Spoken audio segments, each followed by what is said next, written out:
Hello everybody, welcome to YouTube channel nursing essentials. तो आज हमारा 75 डे चैलेंज का डे 12 और डे 12 का आज हमारा टॉपिक है मायोकार्डियल इन्फार्क्शन। तो स्टार्ट करते हैं आज का टॉपिक। सबसे पहले हम बात करते हैं डेफिनेशन की, मायोकार्डियल इन्फार्क्शन होता क्या। तो डेफिनेशन स्टार्ट करते हैं। एम आई मायोकार्डियल इन्फार्क्शन की शॉर्ट फॉर्म है M I. Myocardial infarction is defined as a disease condition which is caused by reduced blood flow in a coronary artery blood flow due to atherosclerosis, occlusion of an artery by an embolism thrombus। M I क्या होता है? Myocardial infarction होता है। और वो होता कैसे है? किसी भी हार्ट की कोई आर्टरी के अंदर, कोई ब्लड फ्लो के अंदर, या तो ब्लड फ्लो कम हो गया या कोई आर्टरी के अंदर कोई ऐसा थ्रोम्बस आ गया, कोई एम्बोलिज्म ऑब्स्ट्रक्शन आ गई, तो उस वजह से क्या होता है? आर्टरी ब्लॉक होती है या फिर क्या होता है उसमें ऑब्स्ट्रक्शन आ जाती है तो नैरो हो जाती है। उस वजह से मायोकार्डियल इन्फार्क्शन होता है। ठीक है, क्योंकि आगे ब्लड नहीं पहुंच पाता, आगे आर्टरी में ब्लड नहीं पहुंच पाता तो ऑक्सीजन नहीं पहुंच पाती, तो आगे जो हार्ट की सेल्स होती हैं वो क्या होनी स्टार्ट हो जाती है? डैमेज होनी स्टार्ट हो जाती है। तो ये तो थी हमारी डेफिनेशन। नेक्स्ट हम पॉइंट की बात करें। एम आई और heart attack is irreversible damage of myocardial tissue cause by prolong ischaemia and hypoxia. जो एम आई होता है उसे ही हम वो क्या बोलते हैं? Heart attack. ये क्या होता है? इरिवर्सिबल डैमेज होती है मायोकार्डियल टिश्यू की, कॉज बाय प्रोलॉन्ग इस्चीमिया। इससे क्या होता है? हार्ट अटैक को हम इस्चीमिया भी बोल सकते हैं, इसके अंदर का ही सब टाइप है इस्चीमिया। हाइपोक्सिया मतलब ऑक्सीजन की कमी हो गई। टाइप्स ऑफ एम आई की अगर हम बात करें तो एम आई के टाइप्स कई बेसिस पे, हर अपनी बेसिस पे अलग अलग है। जैसे लेफ्ट वेंट्रिकल के अंदर जो इन्वॉल्व होते हैं उनमें होते हैं anterior, posterior, lateral, septal, circumferential. ये सभी एम आई के टाइप्स है ऑन लेफ्ट वेंट्रिकल इन्वॉल्वेशन। सबसे पहला anterior wall M I and posterior wall M I, lateral wall M I and septal wall M I and का सर्कमफ्रेंशियल एम आई। नेक्स्ट अगर हम बात करें थिकनेस पे, थिकनेस ऑफ वेंट्रिकुलर वॉल की अगर हम बात करें तो उस पे बेस पे दो होते हैं, ट्रांसम्यूरल एंड लेमिनर। जो ट्रांसम्यूरल होता है वो कितना है? फुल थिकनेस, एंड जो लेमिनर होता है वो होता है सब एंडोकार्डियल। ठीक है, तो ये आ गई हमारी थिकनेस पेज। नेक्स्ट अगर हम बात करें uh according to age of infection, age of infection की अगर हम बात करें तो न्यूली फॉर्म जो इन्फेक्शन होता है वो क्या होता है? एक्यूट होता है, फ्रेश होता है, रिसेंट होता है। वो रिसेंटली बना होता है, न्यू आता है एकदम फ्रेशली। जो थ्रोम्बोस होती है, ऑब्स्ट्रक्शन होती है, वो मायोकार्डियल इन्फेक्शन का रीज़न होती है। अब एडवांस की बात करें तो ओल्ड, किसी भी पुरानी, कोई पुराना थ्रोम्बोस हो या फिर पहले कोई दिक्कत हुई हो या फिर पुरानी कोई दिक्कत के कारण दोबारा से क्या हो गया, ओक्लूजन आ गई हो कोई आर्टरी के अंदर, तो वो आ जाती है इसमें एडवांस में। न्यूली फॉर्म में एकदम फ्रेशली अभी बना है थ्रोम्बस, एंड एडवांस में वो पहले से है, पहले से कोई दिक्कत हो रही है। तो नेक्स्ट अगर हम बात करें तो ये तो हो गया हमारे टाइप्स ऑफ एम आई के अंदर, टाइप्स ऑफ मायोकार्डियल इन्फेक्शन के अंदर हर चीज़ के बेस पे, लेफ्ट वेंट्रिकल के बेस पे, थिकनेस के बेस पे एंड अकॉर्डिंग टू बेस पे हमने सेपरेट कर दिया तीनों को। नेक्स्ट अगर हम बात करें इसकी एपिडर्मियोलॉजी की, एपिडर्मियोलॉजी क्या है एम आई की, मायोकार्डियल इन्फेक्शन की। In industrial countries M I account for 10 to 25% of death. जो 10 to 25% ऑफ डेथ हो रही है वो किससे हो रही है? एम आई की वजह से हो रही है। आज की जो ये विकसित दुनिया है इसके अंदर 10 से 25% जो मृत्यु है वो किससे हो रही है? हार्ट अटैक से हो रही है। नेक्स्ट हम बात करें incidence of high elderly people, about 5% occur under the 40। जो भी 40 ईयर के अप्रोक्स जो या उससे बड़े हैं उनकी 5% जो डेथ का रीज़न है वो क्या है? मायोकार्डियल इन्फेक्शन ही है।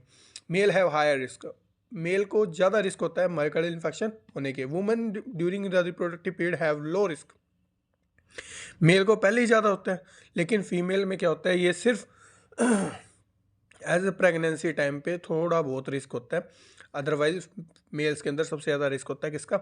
मायोकार्डियल इन्फेक्शन का। नेक्स्ट अगर हम बात करें इसकी इटियोलॉजी, कोज, इसके कोजेज़ क्या क्या हो सकते हैं, तो सबसे पहले हम डिस्कस करते हैं तंबाकू, स्मोकिंग। जो बंदा स्मोकिंग करता है उसको सबसे ज़्यादा चांस होते हैं। नेक्स्ट हाइपरटेंशन, जिसका बीपी बहुत ज़्यादा बढ़ा रहता है।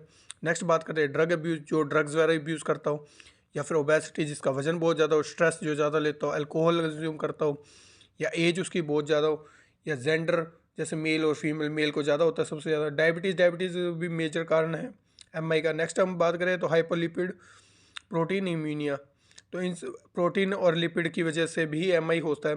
नेक्स्ट हम बात करें CKD, क्रोनिक किडनी डिजीज़ भी एक कारण है किसका? एम आई का, मायोकार्डियल इन्फेक्शन का। तो ये तो हो गए हमारे सारे कोजेज़ कि किस किस कारणों से हो सकती है। नेक्स्ट अगर हम बात करें क्लिनिकल मैनिफेस्टेशन की, इसके साइन एंड सिम्टम क्या है कि एम आई मायोकार्डियल इन्फेक्शन हो चुका है तो उसके साइन एंड सिम्टम क्या क्या हो सकते हैं। तो सबसे पहले हमारा होता है चेस्ट पेन, नेक्स्ट हम बात करें तो होता है डिजनिया, नेक्स्ट होता है fatigue, sweating, weakness, nausea, vomiting, uneasiness. ये सभी क्या है साइन एंड सिम्टम है किसके, मायोकार्डियल इन्फेक्शन के।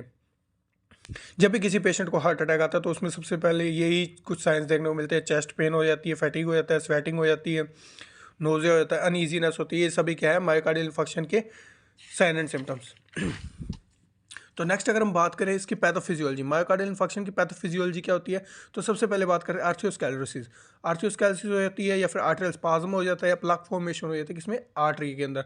आर्थियोस्क्लेरोसिस अगर हो रहा है तो वहाँ से क्या होगा, ऑब्स्ट्रक्शन होगी आर्टरी के अंदर, आर्टरी के अंदर ऑब्स्ट्रक्शन होगी तो आगे क्या हो, ब्लड फ्लो नहीं हो, ब्लड फ्लो नहीं होगा तो ऑक्सीजन आगे ब्लड के अंदर से कैरी नहीं कर पाएगा और जो आगे की जो सेल्स होगी वो क्या होने स्टार्ट हो जाएगी, डैमेज। अब आर्टरियल स्पाज्म में भी यही है, आर्टरियल स्पाज्म हो गया वहाँ पे क्या होगा, ऑब्स्ट्रक्शन रिवर्सिबल ऑब्स्ट्रक्शन होगी तो आगे ब्लड फ्लो नहीं जाएगा, ब्लड फ्लो नहीं जाएगा तो ऑक्सीजन नहीं जाएगी तो आगे से क्या हो जाएगा, जो हार्ट की सेल्स है वो डैमेज होनी स्टार्ट हो जाएंगी। नेक्स्ट अगर हम बात करें प्लाक की, प्लाक में भी क्या होता है, प्लाक फॉर्मेशन होगी तो आगे जो आर्टरी होगी वो नैरो हो जाएगी या उसमें क्या होगा, थ्रोम्बस फॉर्मेशन हो जाएगी, ओक्लेजन आ जाएगी जिससे भी क्या होगा, ब्लड आगे जा नहीं पाएगा और जो हार्ट की सेल्स होगी वो डैमेज होनी स्टार्ट हो जाएगी। तो इन्हीं तीनों चीज़ों के अंदर मेन जो कॉमन रीज़न है वो क्या बनता है, इश्कीमिया।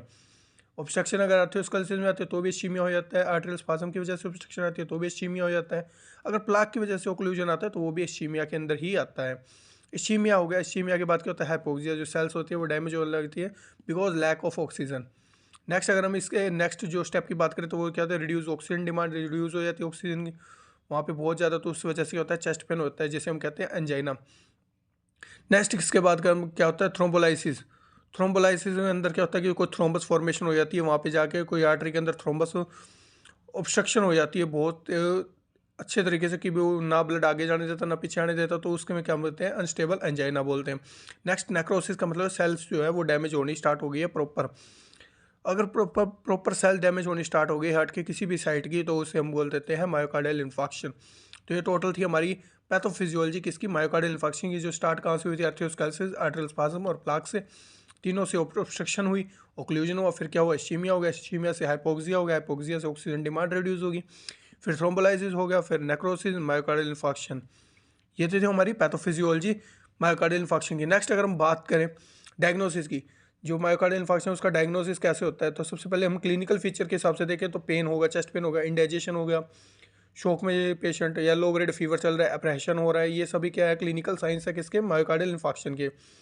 नेक्स्ट अगर हम सीरम कार्डियक मार्कर की बात करें जो कि टेस्ट होते हैं हॉस्पिटलाइज्ड होने के बाद पेशेंट के जो टेस्ट होते हैं उसमें डायग्नोस कैसे बनता है, एक तो टेस्ट होता है क्रेटिनिन फॉस्फोकाइनेज का, एक होता है लैक्टिक डिहाइड्रोजिनेज का, एक होता है कार्डियक स्पेसिफिक ट्रोपोनिन का। ट्रोपोनिन के अंदर आगे दो होते हैं, ट्रोप आई एंड ट्रोप टी। ये तीनों क्या है, कार्डियक मार्कर है, सीरम कार्डियक मार्कर जो कि मायोकार्डियल इन्फार्क्शन के अंदर टेस्ट करवाए जाते हैं। नेक्स्ट अगर हम बात करें थर्ड, ईसीजी चेंजेस। ईसीजी के अंदर ही पहली बात पता लग जाता है कि भाई मायोकार्डियल इन्फेक्शन है या नहीं है। ये कार्डियक मार्कर तो बाद के हैं, सबसे पहले पेशेंट को क्लिनिकल साइन देखेंगे, फिर उसकी ईसीजी करेंगे, ईसीजी करके उसके ईसीजी में क्या फ़र्क मिलेगा। नॉर्मल जो पेशेंट होगा उसकी जो ईसीजी होगी उसमें एसटी सेगमेंट होगा वो एलिवेट नहीं होगा, लेकिन मायोकार्डियल इन्फेक्शन में एसटी एलिवेशन होगा। नेक्स्ट अगर बात करें टी वेव इन्वर्सन की, तो नॉर्मल पेशेंट के अंदर टी वेव नॉर्मल होगी, लेकिन मायोकार्डियल इन्फेक्शन के अंदर क्या होगा, टी वेव इन्वर्ट होगी। नेक्स्ट अगर थर्ड स्टेप की बात करें तो appearance wide deep Q wave, wide और डीप क्यू वेव होगी, जबकि नॉर्मल पेशेंट के अंदर क्यू वेव बिल्कुल नॉर्मल होगी। तो सबसे पहले हमने देखे क्लिनिकल साइन, फिर हमने करी ईसीजी। ईसीजी के बाद में क्या करते हैं, ये जो लैब टेस्ट होते हैं वो करवाते हैं, क्रेटिनिन काइनेज, ट्रोपाई, लैक्टेज, ये सभी टेस्ट करवाते हैं। और अदर इसके डायग्नोसिस के अगर हम टेस्ट देखें तो सबसे पहले आता है हमारा MRI, angiography, PET scan and x rays. ये सारे भी क्या होता है डायग्नोसिस के अंदर इन्वॉल्व होते हैं। नेक्स्ट अगर हम मैनेजमेंट की बात करते हैं, अब पेशेंट आ गया है मायोकार्डियल इन्फेक्शन का, तो उसकी मैनेजमेंट कैसे करनी है। फर्स्ट ऑफ ऑल तो हम देते हैं नॉन फार्माकोलॉजिकल, नॉन फार्माकोलॉजिकल जिसमें हम मेडिसिन नहीं देते, ओनली अदर देसी तरीके से हम पेशेंट को ट्रीट करते हैं। सबसे पहले counselling and educate the patient, patient की काउंसलिंग करो, काउंसलिंग करके उसे बताओ कि भाई तुमने ये नहीं करना, तूने ये नहीं करना, उसको पेशेंट को एजुकेट करना पूरा। नेक्स्ट लाइफस्टाइल मेजर्स, उसको उसकी लाइफस्टाइल में क्या क्या चेंजेस करने की ज़रूरत है, क्या क्या वो गलत कर रहा था पहले लाइफस्टाइल में, वो सब उसके चेंज करवाने। स्मोकिंग सेशन बंद करवाना है उसका, स्मोकिंग बंद करवा देनी है, अल्कोहल नहीं लेने देनी है, डाइट और न्यूट्रिशन अच्छा बनवाना है, और साल्ट के लिए उसे कहना है कि भाई रिस्ट्रिक्शन करना है कि भाई तू कम ले साल्ट, क्योंकि साल्ट एक मेजर कोज है किसका, एमआई का।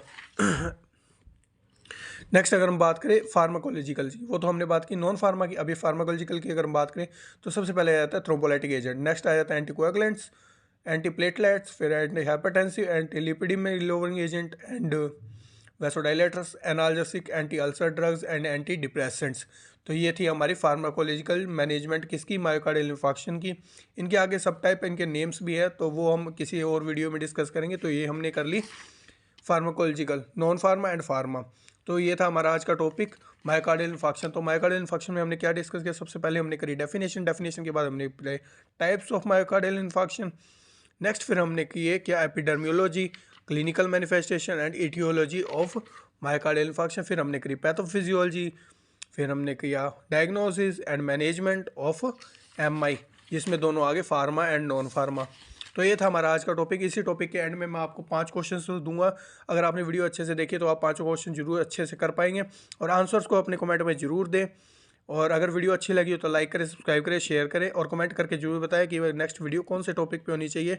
तो आज की वीडियो को हम ये विराम देते हैं। तो बोले जय श्री राम, जय महाकाल।